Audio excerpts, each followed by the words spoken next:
كنا بالأبو صار عيطوا بالحارة روحوا نقطة واحد رحنا عن نقطة واحد نحنا خفنا. We were in the basement and we heard people shouting that we needed to go to the hospital. So when we were in the hospital, we went there through the tunnels.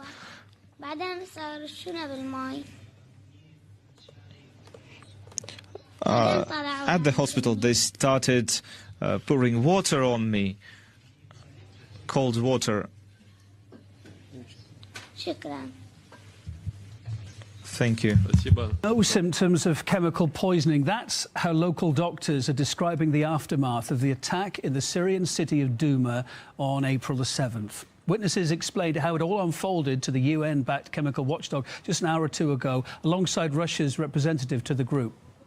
Well, our Europe correspondent Peter Oliver was across it. Went on for more than an hour, didn't it, Pete? Many witnesses were brought forward, a lot of detail too. Take us through the main points that came out. There was a clear message all along, wasn't it? There was a clear message throughout this. If we start with what the words were coming from the Russian representative to the OPCW, the Organisation for the Prevention of Chemical Weapons, Alexander Shulgin, he said that Russia believes that the act that took place in Douma was a provocation. He accused directly the US, France and the United Kingdom of tugging at heartstrings by showing images of children who'd been, as was claimed, affected by a chemical attack. He said that it was, and as far as Russia had claimed, was sloppily staged. Russia doubling down on their message that this wasn't a chemical attack. We also heard from the Syrian representative to the OPCW, who said that Syria didn't have chemical weapons, that they'd destroyed those under supervision of the OPCW. Then we started to hear more and more information about the actual scenes that we've seen so many times over our TV screens that took place on the 7th of April of this year. 70 people, we're told, were killed in a chemical weapons attack. We're told that a mixture of sarin and chlorine were used as part of this attack. Now, we heard from Igor Kirillov, who's the representative of the Russian military, who talked about the device that was supposed to be the what provided the chemical attack. He said that the way it was shown in the canister that was shown in the video, that's not how a canister that had delivered a chemical agent would have looked. He also questioned the scene in which that canister was found. He said logistically that wasn't the way it should have looked.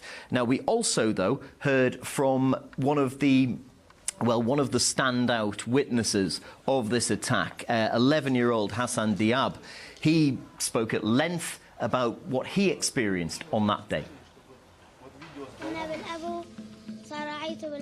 We were in the basement and then heard someone outside scream, "Go to hospital." We were scared. They started to pour water on me. I don't know why they did this.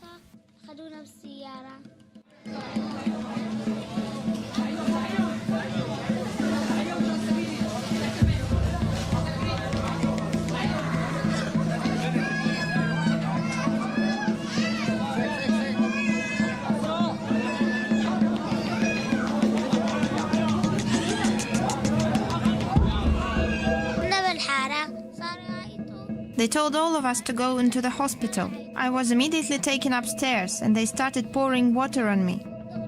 Do you remember where it happened? Right here. Where is it? Here it is.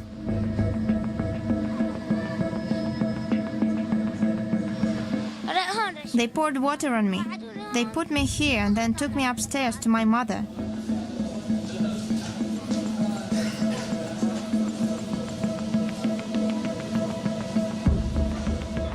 That's me in the video, that's me. Yes. Now, Hassan and his father weren't the only witnesses that were brought forward by the Russian delegation. We also heard from doctors that were on the scene. They said that they treated people that weren't suffering from the type of symptoms that you would expect from a chemical attack. They said that they did treat people who were suffering from asphyxiation, from smoke inhalation, but nobody that was showed any symptoms of, say, a chemical substance having been used. Again, very detailed descriptions that were given. We can listen to them now. Around 7 p.m, I was in the hospital's emergency room. Then a person holding a child entered and started shouting, "Chemical weapons, chemical weapons." The situation in the hospital became chaotic. A lot of people were frightened. They began panicking. People had injuries. They had trouble breathing. But we had patients like that arriving all the time. And the screams, "Chemical weapons, chemical weapons," were used to create panic. This lasted for about an hour. We were treating the patients and sending them home. And we had no fatalities or instances of people suffering from poisonous substances. That's where we are right now. The very latest coming from the Russian side is that they're saying that this was a sloppily staged attempt to show what was a chemical attack when that type of chemical attack didn't take place.